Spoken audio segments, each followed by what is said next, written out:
कोरडवाहूमध्ये 16 acre क्षेत्र आहे. त्यापैकी 2.5 एकर क्षेत्रावर सोयाबीन टोकन पद्धतीनं सोयाबीन लावून करतो आणि त्यामध्ये तूर हे आंतरपीक म्हणून लावून करतो आणि सोयाबीन हे बेड पद्धतीने लावतो आहे. 3.5 फुटाचा बेड सोडलेला आहे आणि बेडवर 2 साईडला बेडच्या वरती साईडवर 9 इंचावर 3 बिया टोकन करतो आहे. अशा पद्धतीचं नियोजन आहे, सध्या लावून चालू आहे. म्हणजे तूर 3 हे करतात का? नाही, तिसऱ्या एका ठिकाणी तुरीचे 2 बिया टोकतोय आणि सोयाबीनचे 2. सोयाबीन तुरीच्या 2 आणि सोयाबीनच्या 3 ओळी. नाही, लाईन 2 बियाण्याचं प्रमाण. हां, पण सोयाबीन कोणती जातो आता? हे सोयाबीनची 753 ही व्हरायटी फुले किमी बहुतेक. आणि तूर ही खाजगी कंपनीचं वाण आहे. बरं, आणि तुम्ही आता ही करायला तर तुम्हाला आंतरमशागत करण्यासाठी काही फायदा ह्याचा?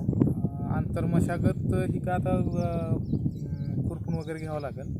याच्यात दुसरा काही हे होणार नाही. याच्यात म्हणजे फवारणीसाठी तर उपयोग याचा असं होईल की गेल्या वर्षी 5 फुटापर्यंत सोयाबीनची उंची वाढलेली होती आणि त्याच्यामुळे शेवटाची फवारणी झाली नाही, त्याच्यामुळे उत्पादनात घट झाली. ते बघूनच यावर्षी प्रयोग करतोय की थोडंसं अंतर जास्त झाला तर शेवटपर्यंत फवारणी करता येईल.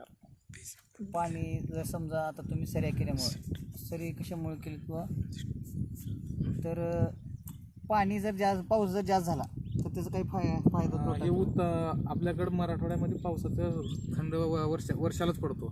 मग त्यामुळं हे उताराला जमीन आहे, उताराला आडव्या सऱ्या सोडल्या त्याच्यामुळं जेवढं पाणी पडेल सुरुवातीला त्याचं जमिनीत तिथंच मुरलं जाईल आणि कमी पडलं तर त्याचाच उपयोग होईल आणि जर जास्त झालं तर त्या सरी वाटे बाहेर पडेल याच्यासाठी ते पण. तुम्ही टोकन पद्धतीचा निर्णय कसं काय घेतला असं?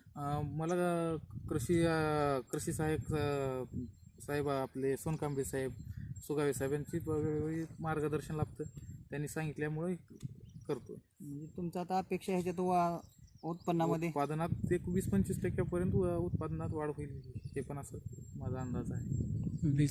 बीज प्रक्रिया कोणची केली? बीज प्रक्रिया एक कीटकनाशक इमिडाक्लोप्रिड आणि एक बुरशीनाशक बाहेरचं एवढं वापरलं. दोन्ही. आता हे जे नियोजन केलं तुम्ही किती एकरवर आहे ते? हे 1 हेक्टरचं क्षेत्र आहे. 2.5 एकरवर.